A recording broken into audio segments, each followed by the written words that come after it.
Well, now, we asked to speak to someone from the government, of course, just for their view of what's been happening today and this afternoon, or indeed somebody from the Conservative Party, but neither were able to provide us with a guest to talk to me on the Green this afternoon. But on the line is the Conservative MP for Lichfield. He's a loyal Boris Johnson supporter. His name is Michael Fabricant. Hello to you, Michael. Hello, Carolyn. I must say that was not a very nice introduction of me.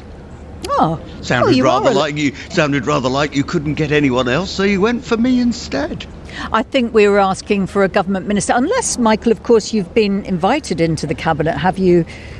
Well, the way things are going, you never know. Well, indeed, you never do. Things are really moving, aren't they? And I wondered, plenty of your colleagues are expressing serious doubts about the Prime Minister's truthfulness and his character. Do you share those concerns? No, I don't. And as one of your earlier contributors said, I think a lot of volunteers in the party, members, ordinary members out there in the rest of the country, I think they will be wondering precisely why the Conservative Party is doing this right now.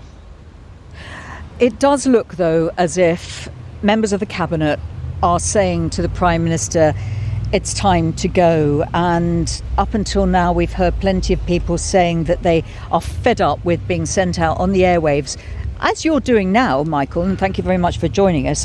They've said they've had to go out and defend the indefensible, that Boris Johnson has been damaging democracy, and that really people are laughing at ministers going out and speaking. So do you think it is time now to change the person at the top, to try to save the party? Because some of your colleagues are saying that you're all being tainted by what's been going on.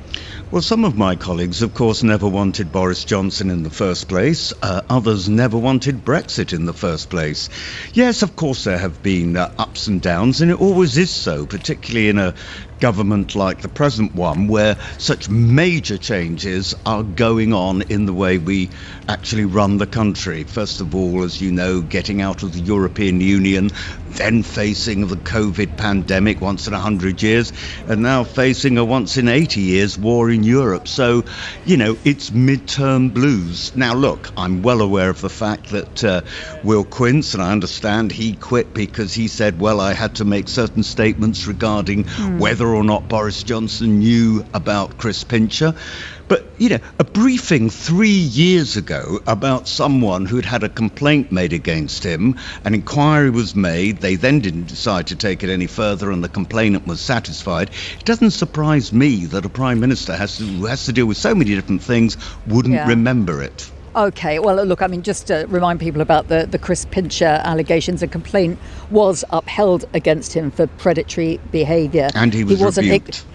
He wasn't exonerated, indeed, and he does deny subsequent allegations. Michael, just one quick final one, though. Your loyalty, Boris Johnson may well appreciate it at the moment, but it does look like he's on his way out. Who do you think could replace him? There's a lot of talent in the Conservative Party. The one person I can tell you it won't be is me. Well, Michael Fabricant, you've been very kind to join us on air when many of your colleagues wouldn't, so we do appreciate it. Thank you.